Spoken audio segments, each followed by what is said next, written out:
I'm gonna try to clean it up because I've been wanting to record this for the internet. This is funny. Well, there was this club over there in Mexico called La Tropicana. Okay. Yeah, dude. Those are some sick people that just cheered right now. Those are some crazy people that should repent right now. If you've never been there, good. Don't go there. Don't even Google it. Don't even Google it, okay? Because La Tropicana was known for a show called El Show del Chango Maniaco. Loosely translated, that means the show of the horny monkey, okay? Now that being said, I want to let you know that this place was not a very luxurious place, okay? It didn't even have a floor. It had a dirt floor. You know, and there was a dude still mopping for some reason. What was that about? So, and there was a promoter there, and he got my attention. He's like, "Hey, who wants to see some pussy?" I was young. I was like, "Sir, you have my attention, right?" And he brings us all in, bro. This guy brings out this lady, and he starts parading her in the front. He's like, "Excuse me, who would like to have sex with this hooker for free?" And everybody's like, like, right? It was violent, bro. It was like a scene in Bloodsport when they were placing bets, like, right? And then it's like, okay, settle down. Okay, you can do it for free, except you gotta do it in front of all of us. And it's like, todos se cagaron, right? Everybody got all cagado. Oh, no, sir. And then this guy, one brave person, que estaba bien pedo, right? Hey! Yo me cojo esa vieja a la madre. Which loosely translated means, I believe I'll take my chance with a fair maiden. And this guy gets in front of everybody and pulls down his pants and proceeds to unveil what to this day is still the biggest bush, smallest penis combination I have ever seen in my life. It looked like a hummingbird egg in a vulture's nest. And he was trying to get hard, bro, but he couldn't because he was all drunk, and he just looked like a person that was having trouble with their swipe text feature. He was like...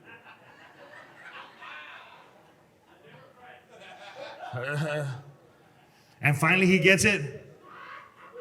He gets it up enough to be able to start performing, right? But I feel bad because this guy didn't have any shaft game, you know? Zero shaft game, and those dudes are the worst, you know? Like the type of dude that just puts it in and then all of his shaft game comes from the neck up.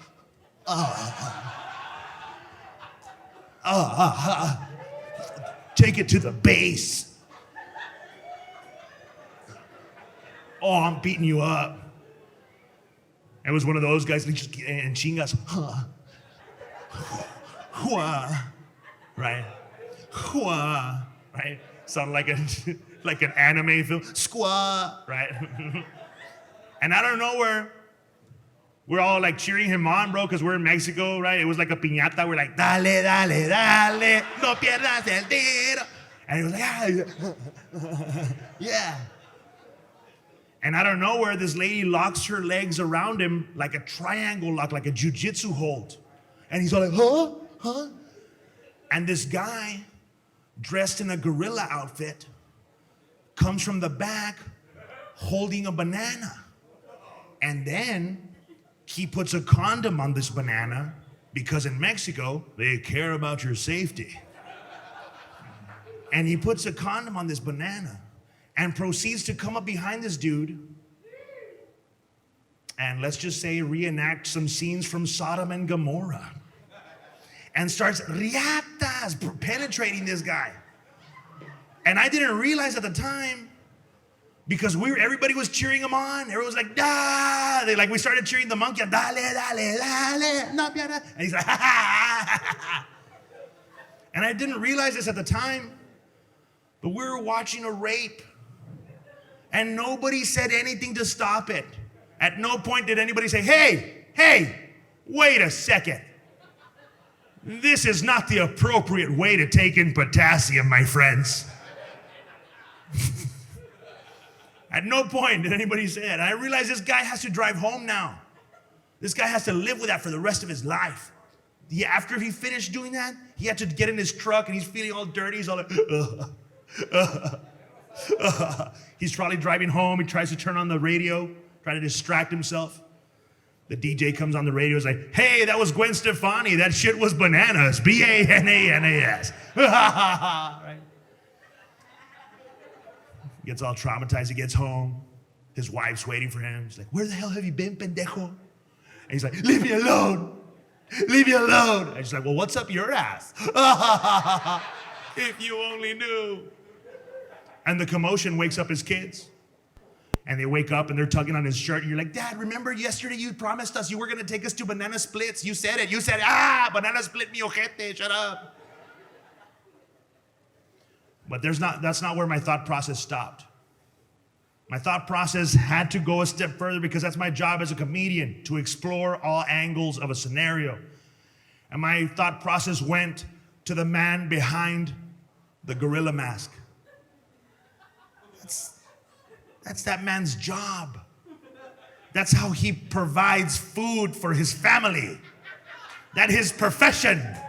How does this man end up there? How does he put himself in that position? Is there an application in the paper? Does this guy walk into the office of La Tropicana and be like, excuse me, I'm here to fill the position? Which one? Rape ape?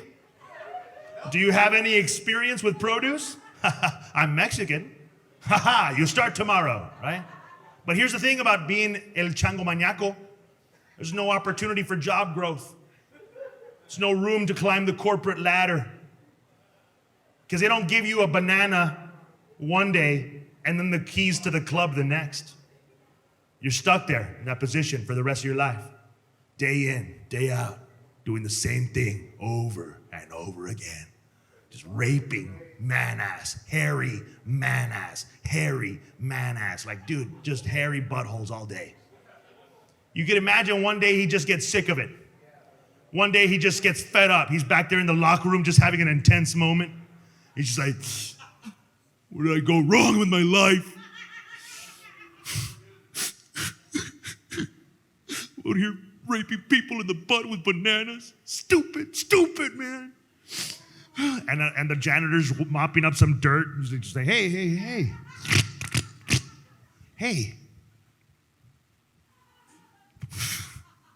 Put the mop away, right? Hey, what's going on here? I got nothing. I spent my entire prime of my life being this man in this ape suit. For what? For a pinche pack of smokes and a snort of coca. Chale. And the guy is trying to have an intimate talk with him. The janitor's like, hey, listen. I don't know if you hear this enough, but this club needs you. The people that come here, they come to see you. Somehow, some guy out there brought his nephew to have a quality time with him and his nephew, trying to make him a man. And you're gonna sit in here and have a nervous breakdown and deprive that uncle and nephew from having that experience here in Reynosa? Huh? You're gonna sit there and call yourself a man when you can't even go out there and be La Chango Maniaco for one more night? This club needs you. And the guy's there just like, You're right, Jose. He starts grabbing his mask and he's like, what are you doing? He's like, I'm working a double. And that night, he proceeds to penetrate more men than he's ever penetrated this side of the Western Hemisphere ever. He's just like a Looney Tunes factory. Just one after the other. And after he's done with his shift, he's exhausted, sweaty. He's carrying his gorilla outfit over his shoulder, back to his truck, sweating with his work all up on his brow. And there's gonna be a little kid out there in the alley. It's like, excuse me, mister? Yeah. You did a great job in there.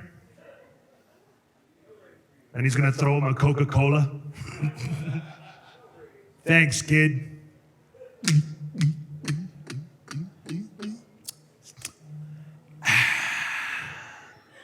And he's throwing him a shitty banana.